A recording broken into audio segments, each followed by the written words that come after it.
Hello my esteemed viewers. In this tutorial, which is the continued part of functions in C, we discuss the development of recursive functions or recursive way of solving the problems threadbare and very clearly. And on the surface, recursive solutions to problems seems like a difficult concept to grasp, but after giving a little thought, seeing examples and making analogies, concept becomes a bit more clear. By definition, recursive way of doing thing is nothing but defining the thing by itself. But as far as programming is concerned, the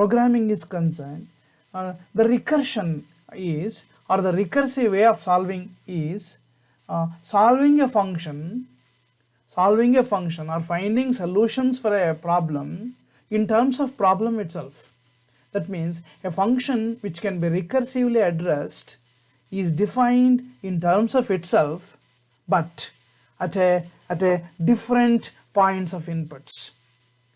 The problems that are needed to be solved in multiple stages or cycles have found two procedures. Of course, the repetitive procedure, which we have gone through at several tutorial points wherever we discussed the repetitive kind of programs. That is, repetitive kind of programs will exclusively make use of the repetitive constructs or looping constructs or iterative constructs like for loop, while loop and do while loop. But the recursive procedure will not have a well-defined or the glaringly available looping constructs.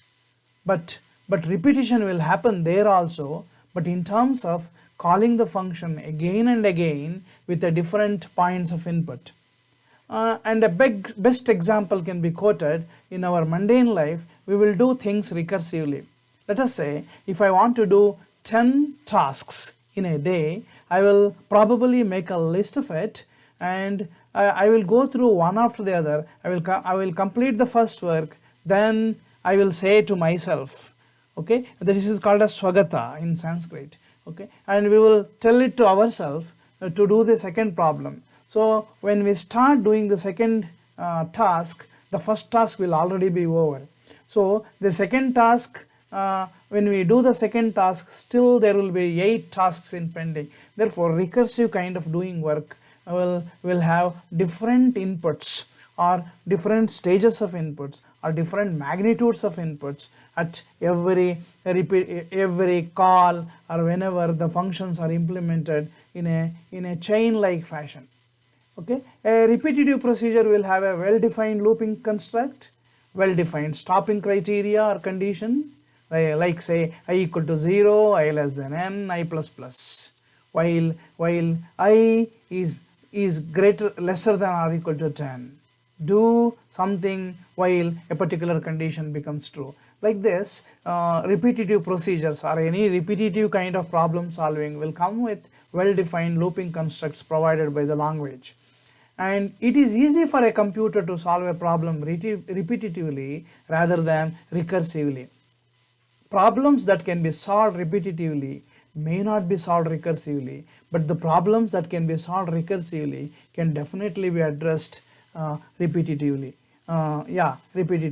Recursion, but anyway, why do we use recursion? Why do we use recursive way of doing the problems? Some problems are to be addressed recursively only. Like some of the sorting algorithms, it is very easier to solve them recursively, like merge sort, quick sort, tower of an eye, and several other problems. And some of the puzzles can be solved by recursive procedure. Or whenever a problem can be defined by itself at different points of input, then recursive function is the candidate way of solving the problem. Apart from this, recursion can reduce the time complexity, recursion adds clarity, recursion uses more memory. However, recursion can be slow sometimes. Recursion is proved to be best while dealing with trees that is data structures. Most of the tree related algorithms are to be solved, or the programs related to trees should be written recursively.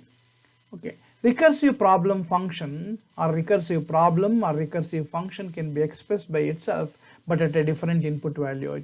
So let us say we want to find factorial of n, that is factorial of 5, let us say, that is equal to, that can be expressed as n times factorial of n minus 1, that is 5 into factorial of 4, 5 into 4 into factorial of 3, 5 into 4 into 3 into factorial of 2, like this.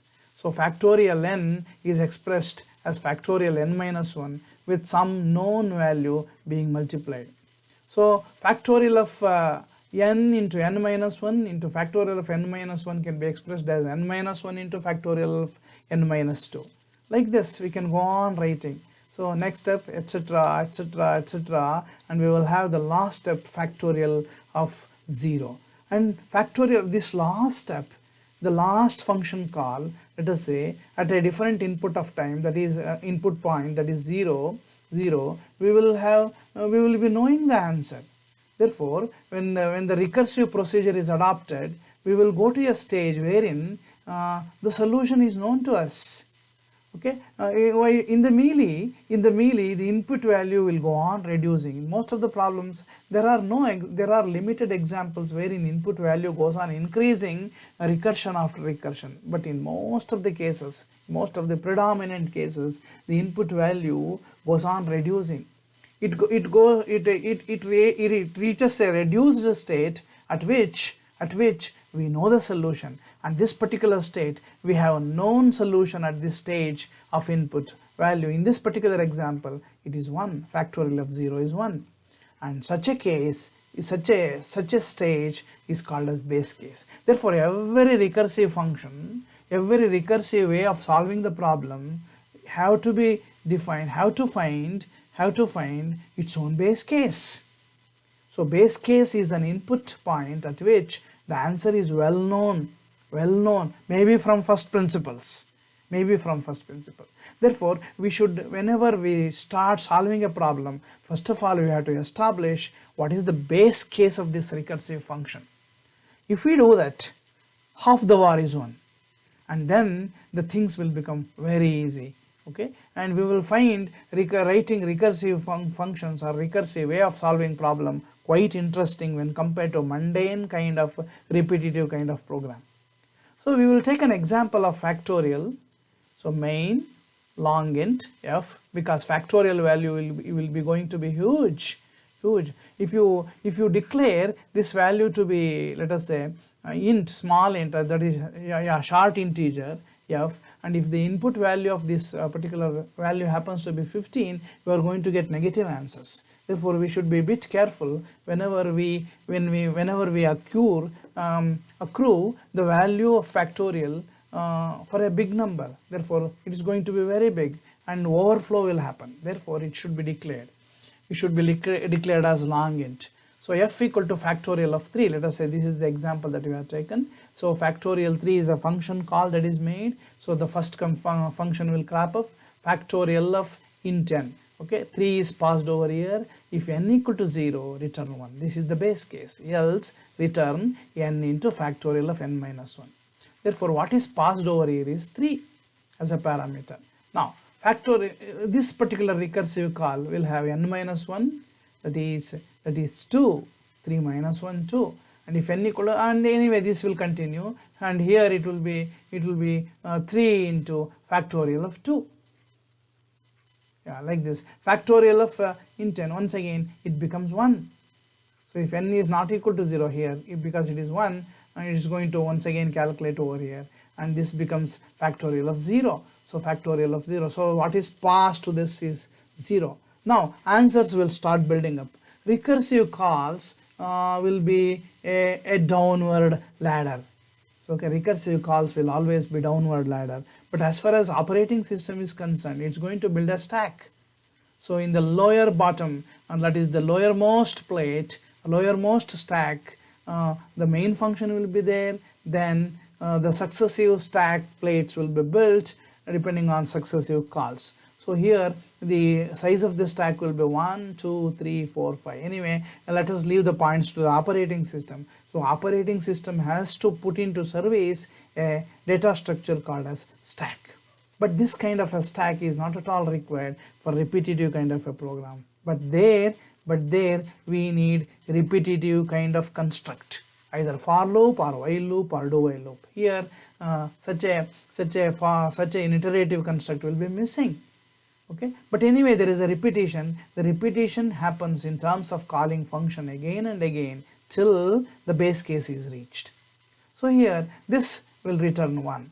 So n into 1 here. Once again, this will return 1 because this is also 1, this is also 1. So 1 will be returned over here. So this becomes now 2 into 1. So this will be returning 2. And this will be returning 6 because it is 2 into 3. What n has in its store is 3, and factorial of n minus 1 is 2, and 2 into 6. And so finally 6th answer will be formed. The answer for 3 factorial is 6. That will be fetched by main program.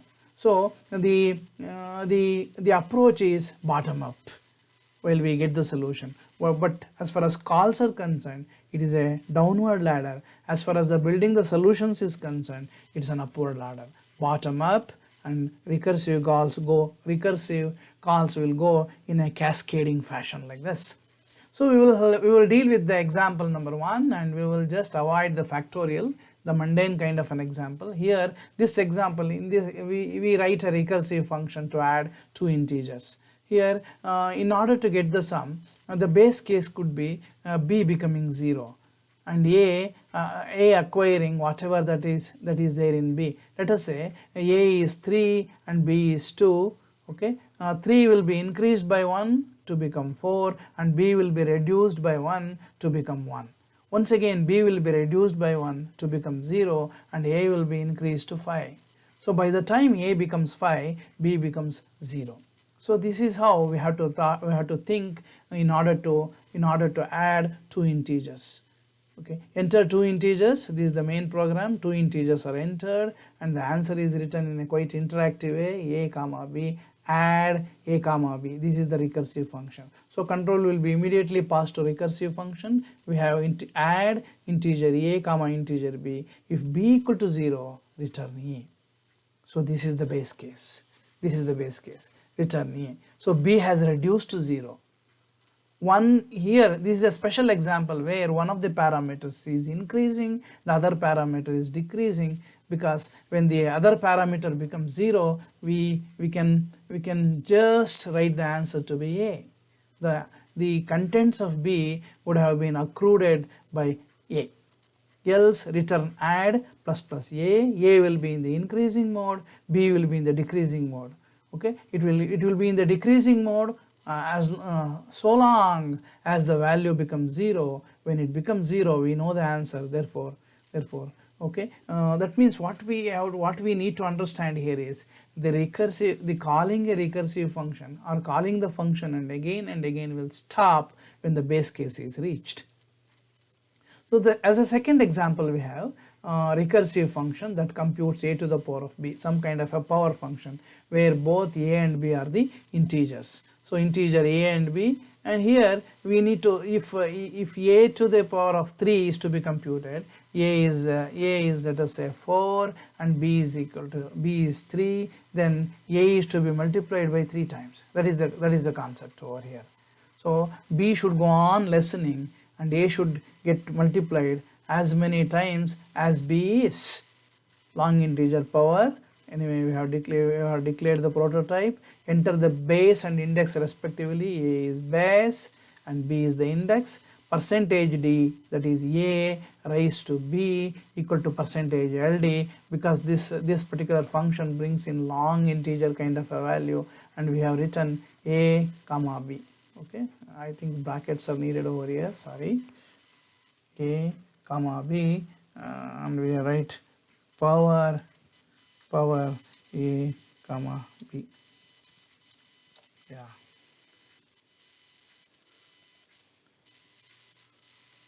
to be power a comma b, and here we can delete this because it has become duplicated. Right. This is not required, sorry. Yeah, we'll continue. And here is the recursive function long int power integer a integer b. If b equal to 0, return 1, because it becomes a to the power of 0. Okay, we know the answer over here. Therefore base case is this, else return a into power of a minus b. B will go on reducing, and I think we can write the simple iterative program also. Okay, quickly we will do that. Let power equal to 1, or just power equal to 1, and we will have a for loop. We will have a for loop for I equal to 1, I less than or equal to b, I plus plus. Then what we can write here is power equal to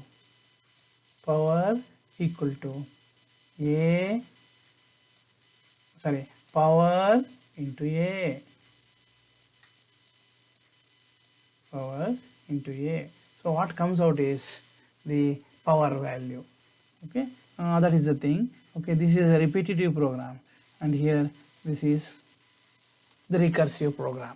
A star into power of a minus b. Here it goes on reducing. Okay, so many multiplications. Here b value goes on decreasing.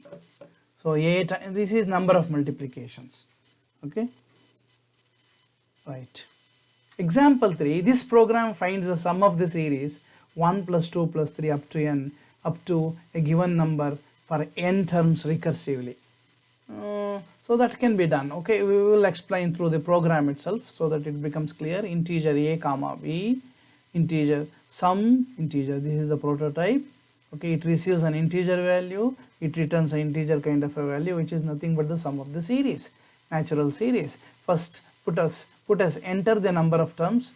Since we have used put as, I think we need to include stdio.h if we are doing the things in Turbo C++ editor. Otherwise it will do. Okay, if it is a C editor, Turbo C editor or Turbo C integrated development environment, there is no need to include string.h. Okay, anyway. Okay, sum up to %d terms, the recursive function is named as sum n, and it will be sent with n. So integer sum integer n. If b equal to 1, okay, if n equal to 1, it should have been. Okay, if n equal to 1, sorry, if n equal to 1, return 1, else return n plus sum n minus 1. Okay, n becomes, let us say 8, or let us say 4. Okay, n becomes 4, sum 4 minus 1, like that. 4 minus 1, 3. 4 plus 3. Then 4 plus 3 plus 2. Then 4 plus 3 plus 2 plus 1. Okay, when 1 is reached, this will be answered. This will be returned. So 1 will be added. Enter the number of terms. When this program is run, here is the answer, here is the output. Enter the number of terms for sum up to 4 terms equal to 10, because it is 1 plus 2, 3, 3 plus 4, 7, 3 plus 1 plus 2, 3, 3 plus 3, 6, 6 plus 4 equal to 10. Now this program implements recursive linear search. So in case of linear search, we will have a key to be searched. And we will have 2 probes. One probe will move from left to right from left extremity, that is 0, towards n minus 1. And another probe will start from, let us say, n minus 1, and it will move towards let us say 0, that is the beginning of the array. If they cross, the element is not found. Okay, the key is not found if they cross. That means if the cross means if the left extremity becomes greater than the right extremity. okay, when they crash. Therefore we will start like this: integer linear search, integer, this is to send the array itself, and this is to send probably left extremity, right extremity, and this may be for keys also should be sent. So enter size of the array size is entered, L is set to 0, left extremity of the array is at 0, right extremity of the array is at n minus 1. Okay, it is not n. Okay, we should not confusingly put it as n, because the array indexing starts from 0.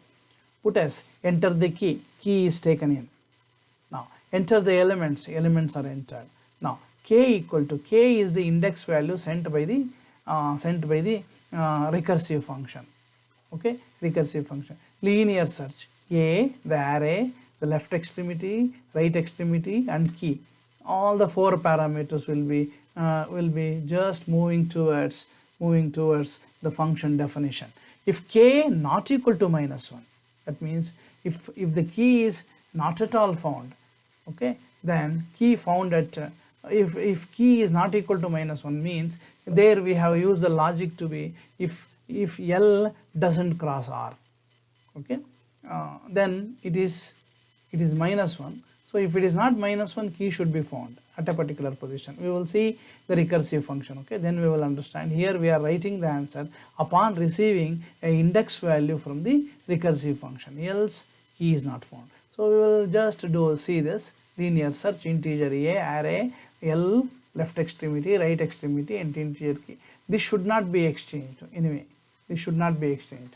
Okay, they should be in the same order as it is written in the prototype. That is the advantage of writing the prototype. We can tally the prototype, and here in prototype the type of variables are there, okay, without mentioning the variable name, but anyway it follows the same order. There are a lot of similarities between function prototype as well as the heading of the function at the definition level. If R is less than 1, okay, if the right extremity becomes less than left extremity, then return -1. Right extremity should be always greater, because right extremity is towards n minus 1, while the left extremity will be towards 0. Okay, return -1. If this particular situation happens doing the linear search, recursive linear search, there is no key. That is the meaning. Okay, if at all key were to be found, either it will be found by the left probe, or leftwards moving probe, or rightwards moving probe. Okay, if a of L equal to key, return 1. Okay, if a of R equal to key, return R. So this will give the position, and this will give L. Okay, return L. If a of L equal to key, return L. That is where key is found. If AR equal to key, then return R. That's where it is found. So linear search will take next parametric values. A, the array remains the same, L plus 1, because it is already, it has to be moved, L plus 1, right, R minus 1. So the probe at the right extremity will be moving backwards, while the probe at the left extremity will be moving forward. So it will be in the increasing mode, this will be decreasing mode, and key will be as it is. At one stage, either to the left probe or to the right probe, it should be caught if at all key is found. Otherwise, this will happen. R will cross L. The value of R will cross the value of R. Okay, that means the right extremity will become lesser than the left extremity. Okay, we have run a program. Okay, here it is. Here is the screen capture. Enter the size of the array 9. Enter the key 12. Enter the elements. All the elements are entered, and 12 is there at 0, 1, 2, 3, third position. Key is found at third position. So here what should we understand here is the base case is identified as the right extremity becoming lesser than the left extremity. Okay, key is not found. Otherwise, the two probes will be moving at any point of the left to right moving probe. If the key must be found, then that is the position. or vice versa. So now key is found at third position, 0, 1, 2, 3. Right. This program implements recursive binary search. So binary search is very clearly explained when we discussed in arrays tutorial. Therefore, our respected viewers are suggested to go through it once again in order to recall memory to the binary search. So binary search successively slashes an array into two parts, and only one part will be retained depending on the value of the key. Either key is greater than a of mid or key should be lesser than a of mid. In the first case, in the former case, if key is greater than a of mid, then a right extremity will be shifted. Right extremity will become mid plus 1. On the other hand, if key is lesser than a of mid, then the left extremity will be lesser than mid by 1. That will be left, L becomes mid minus 1. This is the crux of the binary search. Enter the size of the array. Size is entered. L is set to 0, that is left extremity. Right extremity is set to n minus 1. Put as enter the key value is entered. Now enter the elements are entered. K equal to binary, it's going to return some integer index value. Okay, whether it is found or whether it is not found. Binary search A, L, left extremity, right extremity and the key. If K not equal to minus 1, okay, so it can bring 1 L, the position value, or minus 1 value. The key found at %d position. If this becomes true, then otherwise key is not found. Let us see the recursive function now. The binary search, array, left extremity, right extremity and the key value. Integer mid is defined as a local variable. Mid equal to L plus R by 2. Okay, middle value is calculated. If L is less than R, if R is less than L, that means if the right extremity becomes less than the left extremity, key is not there. They have crossed, similar to linear search. If A of mid equal to key, return mid, it is found. Else if A of mid is greater than key, then R will become mid minus 1. Then binary search will be called again with different inputs. R has changed over here. R is reduced. Now, else if A of mid is less than key, L equal to mid plus 1, binary search equal to A, L, R and key. Right, enter the size of the array, enter the key, keys are entered, key is found at the 5th position because it is 45, 1, 2, 3, 0, 1, 2, 3, 4, 5. It is found at the 5th position. Now, this program generates Fibonacci series. Now we come to a different kind of a problem altogether. Okay, let us see what exactly. Of course, we know the Fibonacci series. It is 1, 1, 2, 3, 3 plus 2, 5 like this. The previous terms will be added in order to generate the next one. That is the logic. So integer, it returns every time an integer value which is the term value. Fibonacci series integer. Okay, this is number of terms over here. Clear screen. Enter number of terms in the Fibonacci series. It is entered. I equal to 0, I less than or equal to nt, I plus plus. So printf %d Fibonacci series I will go. Okay, when 0 goes, it will bring in 1. Oh no, 0 or 1, whatever. And when I becomes equal to 1, then it will bring 1. When I becomes equal to 2, it will get us 1 plus 1, 2, like this. Okay, so Fibonacci series, this function itself is put in the loop. When we define this Fibonacci series function, there we will define it recursively. It is something like this. Integer Fibonacci series, integer nt, number of terms. If nt equal to 0 or nt equal to 1, okay, 0th term or nt 1 term, first term, then return nt. It should be 0 if it is 0. Number of terms is 1, it should be 1. Else return Fibonacci series nt minus 1 or nt minus 2. So if the value happens to be 3, value happens to be 3, then Fibonacci series 2 and Fibonacci series 1, and for this answer is known, like this, like this. So this is called as double recursion.